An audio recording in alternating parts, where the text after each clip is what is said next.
Bismillahirrahmanirrahim.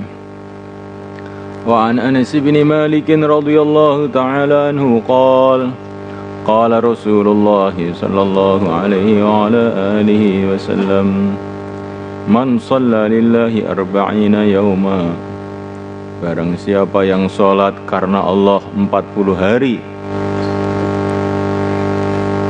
fi jama'atin, dalam jamaah, yudriku, yang dia menemui at-takbiratul ula, takbiratul ula, kutibat, maka ditulis lahu untuknya bara'atani, 2 kebebasan,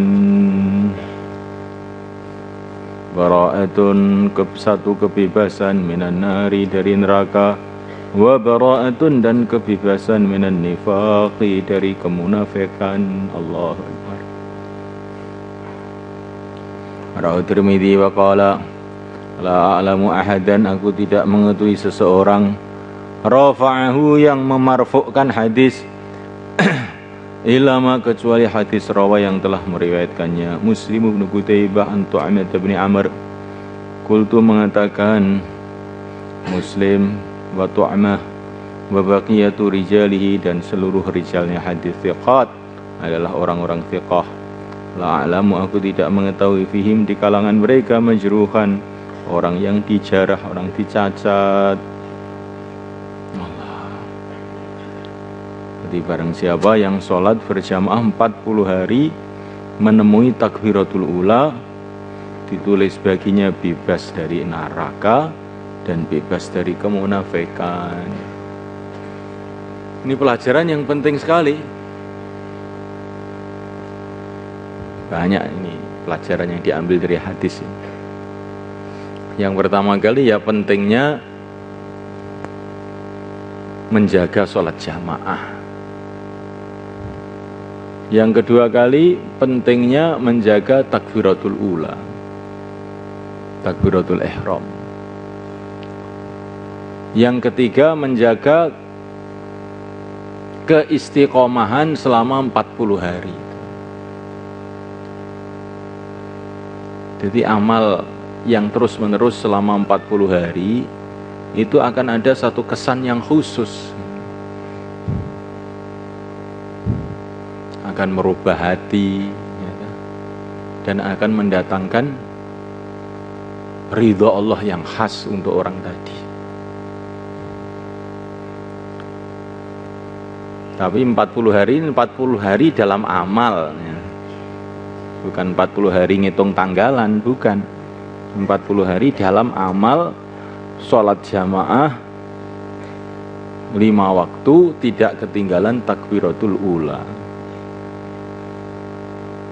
Ya, orang itu kalau 40 hari menjaga amalan ini berarti memang orang ini sungguh-sungguh dalam agama,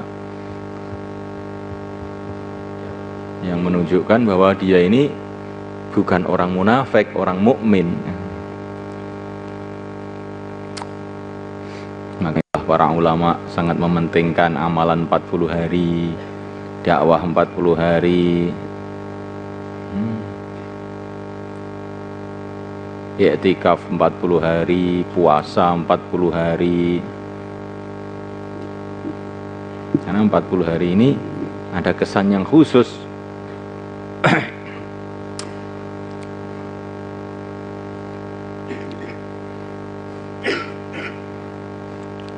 Wa an Umar bin Al-Khattab radhiyallahu ta'ala anhu 'anil Nabi sallallahu alaihi wa ala alihi wasallam annahu kana yaqul,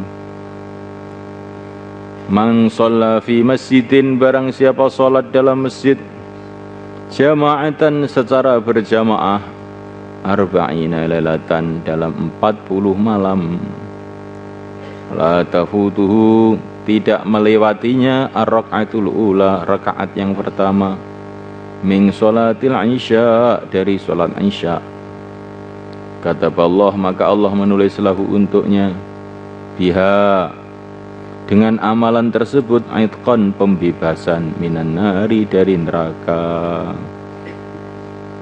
Rawi Ibnu Majah an Ismail bin Ayyas an Umar bin Ghaziyah an Anas bin Malik anhu Qultu aku mengatakan Umar bin Ghaziyah lam yudrik Anasan, tidak menemui Anas. Wallahu alam, berarti ini sanadnya munqati'.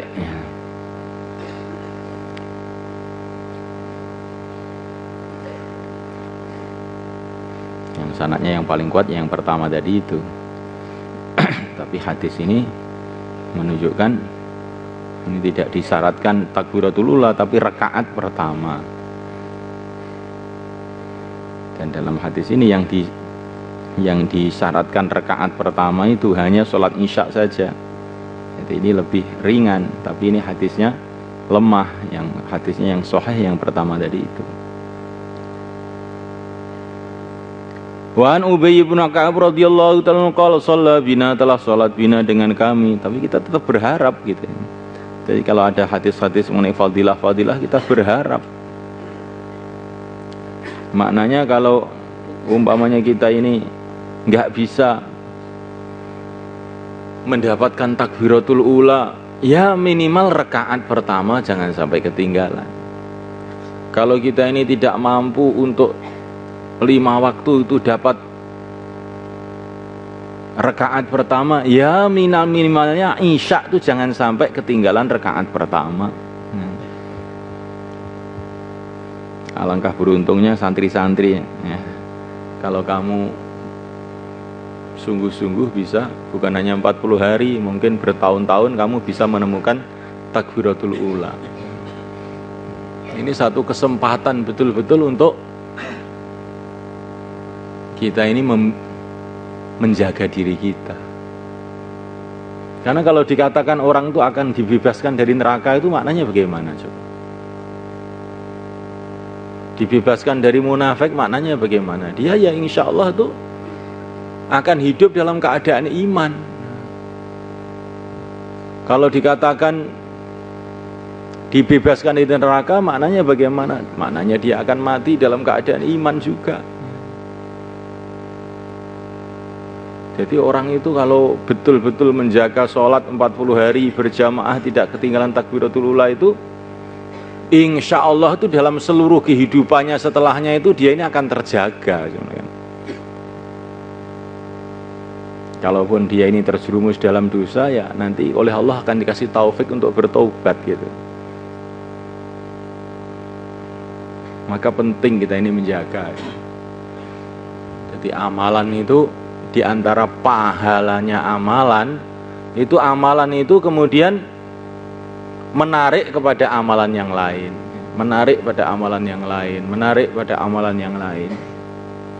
Begitu juga di antara hukuman bagi sebuah dosa, dosa itu akan menarik kepada dosa yang lain, menarik pada dosa yang lain, sampai orang itu celaka sebab dosa-dosanya. Maka kalau sholat kita ini kita jaga selama di pesantren ini, betul-betul kita jaga 40 hari, 40 hari lagi, 40 hari lagi, 40 hari lagi. Saya sudah kok 40 hari Pak. Iya, 40 hari menurut hitungan kamu sudah, tapi menurut hitungan malaikat apa sudah? Karena dengan kelalaian kita, dengan keteledoran kita, mungkin perasaan kita ini sudah menjaga 40 hari, padahal baru menjaga 1 hari saja, 2 hari saja. Maka 40 hari lagi, 40 hari lagi, 40 hari lagi ya. Maka dengan cara begitu kita harapkan nanti setelah itu kita akan terus dijaga oleh Allah, tidak terjerumus dalam keburukan-keburukan sampai akhir hayat kita. Nah ini loh yang kita inginkan itu. Ini orang itu kalau amalannya tidak makbul, ini yang bahaya. Kelihatannya juga sudah rajin amal, tahu-tahu kok belok. Itu sebetulnya rajin fima yarahun nas, menurut pandangan manusia. Tapi hatinya itu sebetulnya belum beramal sungguhan. Sebagaimana yang dikatakan para ulama itu iblis sudah beribadah ribuan tahun. Kok kemudian dia ini dilaknat nyeleweng itu. Itu kelihatannya saja iblis itu ibadah itu kelihatannya saja. Di pandangan makhluk, di pandangan malaikat, iblis itu pokoknya karkun kuat gitu ya. Orang pandai, makhluk yang bagus itu di pandangan makhluk-makhluk yang lain, tapi sebetulnya dalam hati dia ini sudah menyimpan kekufuran tadi, tapi belum tampak gitu kan. Belum tampak. Maka diceritakan dalam satu riwayat ketika Allah SWT menciptakan Adam alaihissalam, maka masih berbentuk tanah liat, sudah dibentuk tapi belum dikasih nyawa, maka ditaruh di surga. Maka iblis itu melihat jasad Adam yang belum bernyawa tadi itu. Ini waktu itu iblis masih hebat itu. Maka heran iblis ini makhluk apa, kok bentuknya kok aneh sekali, indah sekali ya. Maka iblis tadi masuk di perutnya Adam itu. Waktu itu belum ditaruh nyawa ya. Dia masuk ke perutnya, masuk ke hidungnya, kok dalamnya kok bolong semua katanya dia. Wah, ini nggak ada kekuatannya ini. Maka iblis itu berpikir saat itu, Allah menciptakan makhluk seperti ini mesti ada maksudnya ini. Pokoknya nanti kalau dia diangkat oleh Allah melebihi derajat saya, awas ya. Pokoknya saya nggak mau. Jadi waktu dia masih kelihatan baik itu pun sebetulnya dia ini sudah nggak baik. Dia ini sudah nggak baik sebetulnya, cuman belum ketahuan gitu loh, belum ketahuan. Ya, ketika ada ujian disuruh sujud kepada Adam, baru boroknya kelihatan bahwa sebetulnya dia ini ibadah siang dan malam tadi hanyalah untuk mencari pangkat saja, bukan mencari ridho Allah SWT.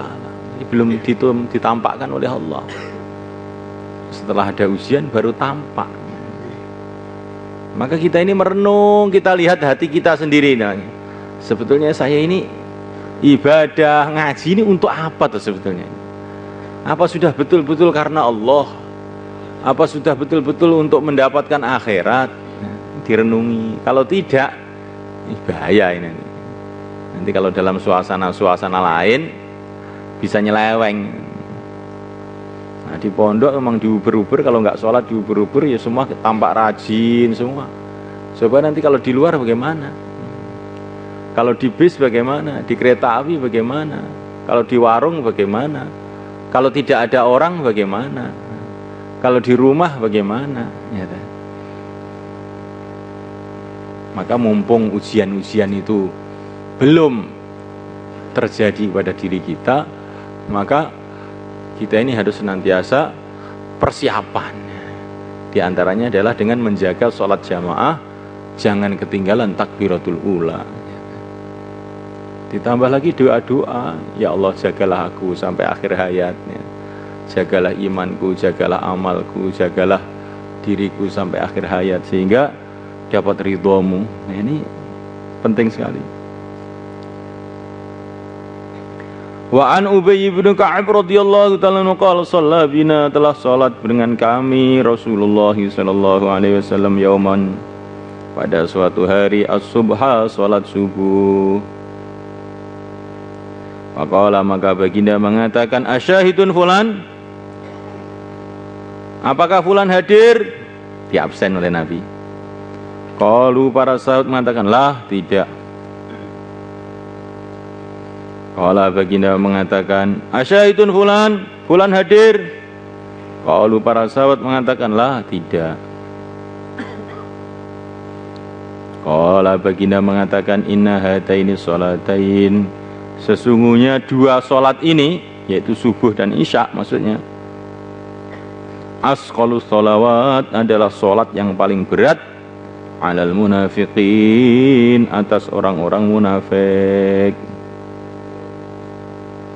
Jadi seolah-olah Nabi itu memberikan isyarat, fulan-fulan yang gak ikut sholat jamaah subuh itu ada munafiknya gitu. La haula wala quwata illa billah.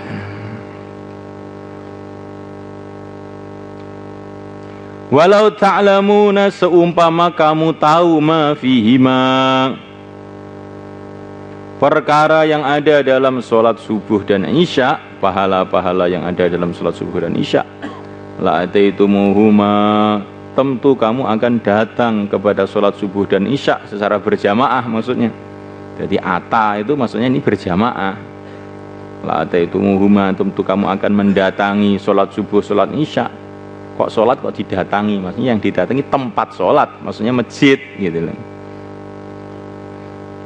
Jadi kita harus teliti di dalam menterjemah. Ata di sini maksudnya sholat berjamaah. Walau ta'lamuna, seumpama kamu tahu ma fi ma, pahala yang ada di dalam sholat subuh dan isya, la taitumuhuma, tentu kamu akan mendatanginya. Walau habban, walaupun harus merangkak-rangkak, ala rukabi, atas lutut. Wa inna soffal awwala, dan sof yang awal, ala misli soffil malaikah, adalah atas seperti sofnya malaikat. Wallahu ta'ala apa maksudnya ini. Pokoknya sof awal ini seperti sofnya malaikat, itu maksudnya bagaimana, wallahu a'lam. Tapi yang jelas pokoknya sof awal ini sangat istimewa, ada keserupaannya dengan sofnya malaikat. Keserupaannya dalam apa? Ya ini gaib, nggak tahu. Ya. Saya nggak tahu maksudnya begitu. Wa inna sofal awwala, dan sof awal, ala misli sofil malaikah, adalah atas seperti sofnya malaikat. Walau alimtum, seumpama kamu tahu, ma fadilatuhu, apakah fadilah sof awal, labtadartumuhu, tentu kamu akan bergegas-gegas untuk mendapatkan sof awal. Wa inna sholatar rajuli, dan sesungguhnya sholatnya seseorang ma'ar rajuli, bersama orang lain, azka, adalah lebih baik, min sholati, daripada sholatnya wahdahu, secara bersendirian. Wa sholatu, dan sholat dia ma'ar rajuli ini bersama dua orang laki-laki, azka, adalah lebih baik, min sholati, daripada sholatnya ma'ar rajuli bersama satu orang. Wa kullama katsura, dan setiap orang itu lebih banyak, wa kullama katsura, dan kapan-kapan orang itu banyak, ahli jamaah itu banyak, wa kullama katsura, dan kapan-kapan ahli jamaah itu banyak, fahuwa, maka banyaknya ahli jamaah, ahabbu, adalah lebih menyukakan, ilallahi, kepada Allah azza wa jalla. Rawa Ahmad wa Abu Dawud wa Nasai ibn Huzaimah ibn Hibban.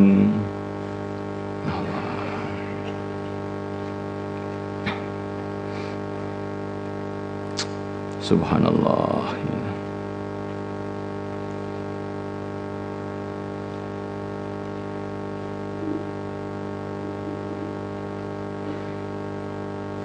Jadi sholat jamaah itu betul-betul dijaga, ya.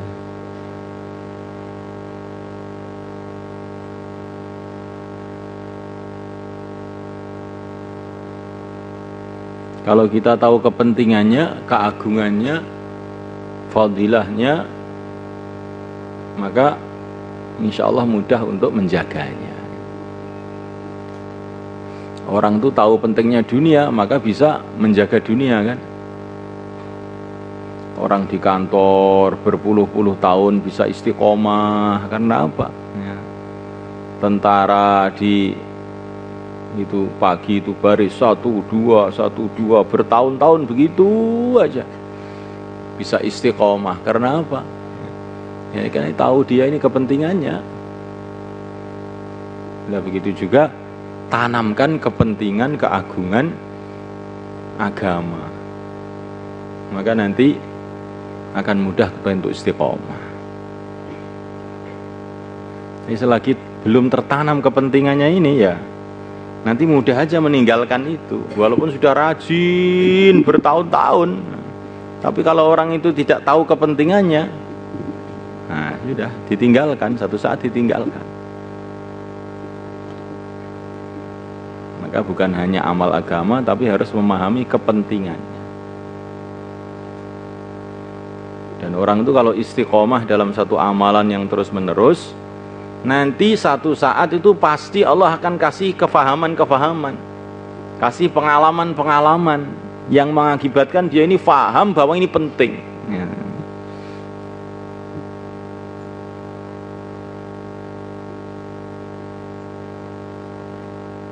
Kalau orang itu tiap hari ke sawah, lama-lama dikasih keyakinan oleh Allah bahwa sawah itu penting. Begitu juga pekerjaan-pekerjaan yang lain, kalau sudah dibuat dengan terus-menerus, lama-lama Allah tampakkan kepentingannya itu.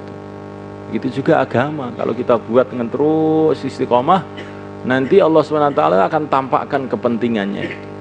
Keagungannya, kemuliaannya, barokahnya itu Allah akan tampakkan.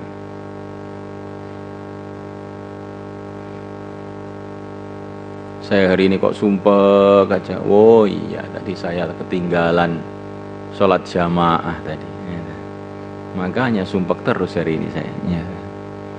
Kan akan dapat pengalaman macam-macam, setiap orang berbeda-beda. Tapi kalau orang itu dia tidak jaga secara istiqomah, maka dia tidak paham. Ini sumpek itu datangnya dari mana, nggak tahu dia. Ini musibah-musibah itu datangnya dari mana, dia tidak tahu. Seperti orang yang sudah berlumuran lumpur itu, ini kotoran itu dari mana nggak tahu sudah. Ya. Tapi kalau orang itu masih bersih gitu, kena kotoran sedikit maka dia paham. Ya. Oh tadi dari sini tahu. Tapi kalau orang itu sudah terlalu banyak kotoran maka nggak bisa paham lagi dari mana. Begitu juga kalau orang itu menjaga amalan, nanti dia tuh tahu. Oh saya kena masalah ini gara-gara amalan ini saya tinggalkan, gara-gara dosa ini saya buat. Tapi kalau orang itu dosa terus ya nggak tahu sudah. Ya. Nggak ngerti sokolor, sokol kidul, sokoletan, sokol kulon, nggak ngerti. Nah akhirnya dia jadi bingung. Ya. Maka dijaga amalan dengan sungguh-sungguh. Takror.